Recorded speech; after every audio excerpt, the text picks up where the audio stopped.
તો દ્વારકા તો આવી ગયા પણ ભીડ એટલી બધી જોરદાર છે જો ભાઈ આપણે દરિયા કિનારે પહોંચી ગયા છો તો હાલો ગાઈડ જવા નીકળ્યા હતા ચોટીલા અને વટમાં જતા જતા નિકાએ પ્લાન કર્યું છે કંઈક યુનિક પ્લાન લાવ્યો નિકા તો નિકા જોડે જ વાત કરી બોલ નિકા નેકરા તો હવે આપણે ચોટીલા જવા પણ બધા પંકાઓની ઈચ્છા થઈ ગઈ કે આપણે જઈએ દ્વારકા મેં કઈ છોડી મળો હતા આ મહેમાન શું કહેવા માંગે મહેમાન બોલો જવાનું હોય હોય કે ગાડીનો ટાયરો તૂટી જતો હતો જોઈ મહેમાન ફૂલ મોજમાં ગાડી ચડવી રહ્યા છે પંખો બેઠ્યો આ ભાઈની ખૂબ ઈચ્છા છે દ્વારકા જવાનું હા અને આ ભાઈ તો ખાસ ઊંઘવા માટે ઘેર નહીં ઊંઘતા આ ભાઈ આપણે મોર્નિંગમાં ભાઈ હોટેલે પહોંચી ગયા ખાલી બંકાવામાં બેઠક જોવા ખાલી આ મને પરવાની બેઠા વિચાર આ પરવાની પહેરી ગયો વચ્ચે ભાઈ ઝઘડો થઈ ગયો ને પેલા બંકા તો નાઈ ગયા બબાલ થઈ ગઈ રવિકુમાર ઉપર ઊંઘ આવી ભાઈ હવે ઓખો એ ટેકા મેં ક્યાં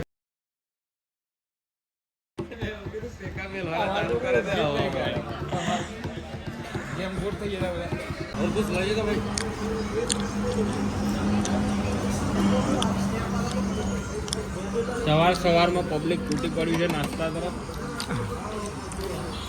ઓકે પ્લેટ મંગાવી હતી આપણે લંગાર પવન ચક્કી બહુ બધી જોવા મળી ગઈ છે દ્વારકા જતા એના વિશેમાં દંભા થોડું સમજાવશે આપણે તો આ એવા ઇલાકામાં પવન ચક્કી લગાવવામાં આવે છે કે જ્યાં પાણીનું સ્તર ના હોય આ એક વીજળી બનાવવાનું સાધન છે એની અંદર જનરેટર લાગેલા આવે મોટા બરાબર બેટરી સ્ટોર કરેલી આવે જેના કારણે પાવર સેવ થઈ શકે બરાબર પાવર સેવ થાય એટલે સીધો એ કન્વર્ટ થાય અને સબસ્ટેશનમાં જાય બરાબર એ સબસ્ટેશનમાં એ પાવર સીધો આ બધું દ્વારકા ઓખા છે પોરબંદર છે તો આ બધા ઇલાકા વીજળી પૂરતું પાડવાનું આ એક સાધન કહેવાય જેને પવન ચક્કી કહેવામાં આવે છે તો આ અમુક ઇલાકામાં જ જોવા મળે છે બતાવી દે બધી બહુ ભાઈ હો આપણે દ્વારકા પહોંચી ગયા ફાઇનલી આપણા દ્વારકાધીશનું મંદિર જય દ્વારકાધીશ આપણો ગેટ આવી ગયો દ્વારકાનો પેમેન્ટ તૈયાર કરજો કેટલું પેમેન્ટ આલવાનું ભાઈ ગાડી ₹50 ઓકે કઈ વાંધો નહીં ફાસ્ટેગ છે ગાડી જોઈએ હેડો સોમનાથ હવાઈ ગાડી શી કરાય કે નહીં તો ભાઈ આપણો ફાઇનલી પહોંચી ગયા દ્વારકા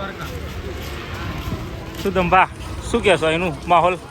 ખાસ આપણા શેઠ રે સામળિયાને મળવા જઈ રહ્યા છે આહા હવે એની 52 ગજની ધજાના દર્શન થઈ ગયા એનો બેડો પાર થઈ ગયો વાહ ભાઈ વાહ જગાજી ઈ કરે ઠીક વાહ ભાઈ વાહ કરે ઠીક જય હો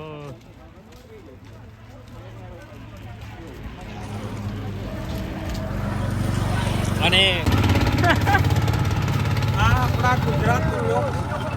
બહુ મોટા કલાકાર છે એવા વિક્રમભાઈ ચૌહાણ જરાક ઇન્ટરવ્યુમાં બોલો વિક્રમભાઈ કેવું લાગ્યું અહીંયા આવીને બસ મજા જોરદાર મોજ યાર દ્વારકાની તો દ્વારકાધીશ માટે એક ગીત ગાઈ નાખો ને દ્વારિકાનો નાથ મારો રાજા રણ છોડ છે એને મને માયા લગાડી રે ભાઈ તો આગળ હજુ ઘણા બધા બીજા સિંગર આગળ ઉભા છે મારા સિંગર ઉભા છે ચલો આવો તો ભાઈ આપણે બીજા એક સિંગર મળી ગયા છે ગાડી તો અહીંયા આપણા ગુજરાતમાં સારું નામ એવા આપણા અંકિતભાઈ ઠાકોર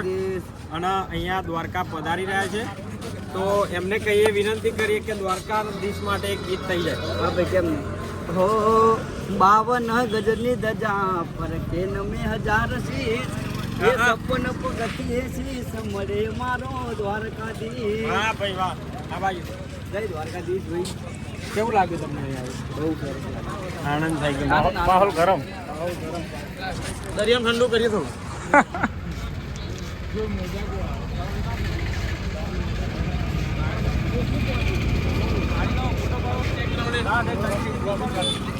તો આવી ગયા પણ ભીડ એટલી બધી જોરદાર છે જો ખાલી ભૂકા કાઢ નાખે ભાઈ બંકા જવાય અંદર શું અંદર યા તો જઈએ ભીડ તો છે ભાઈ મજબૂત પણ જવું એટલે જવું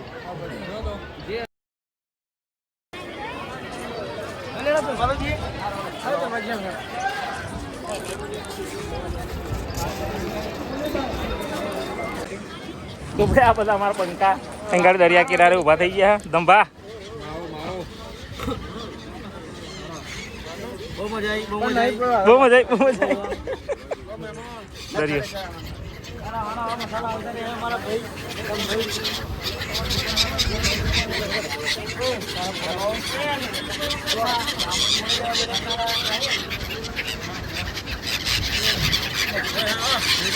હા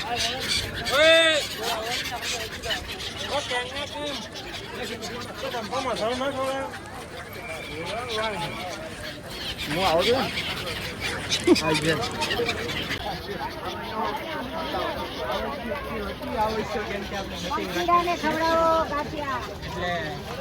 હાજરી આપવા નમ્ર વિનંતી. જવું છે કાજી ના આવો તમારે જોજો ભૂઈ હવે ના આવો.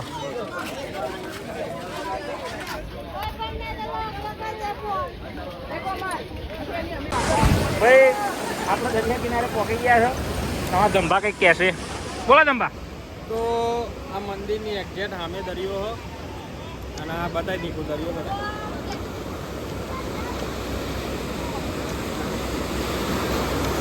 તો અહીંયા આવો તો સાવધાની રાખવી, થોડી સાવચેતી રાખવી,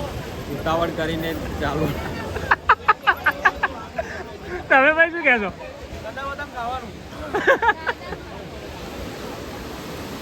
ઓય લાલા થોડા આ બાજુ આવી જાઓ. કારણ કે બજેટ લઈને આવ્યા હતા પણ એ બજેટ તો ખાલી થેપલોમાં જ પતી ગયું. ભાઈ થેપલા અમર ખરેખર આ થેપલા મોંઘા પડી ગયા. ભાઈ એક તો રહી જવાના આખી જિંદગી.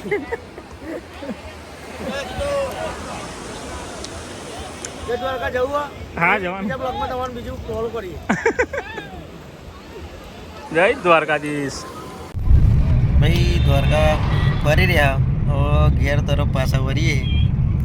વચ્ચે ચોટીલા જવાનું 600 કિલોમીટર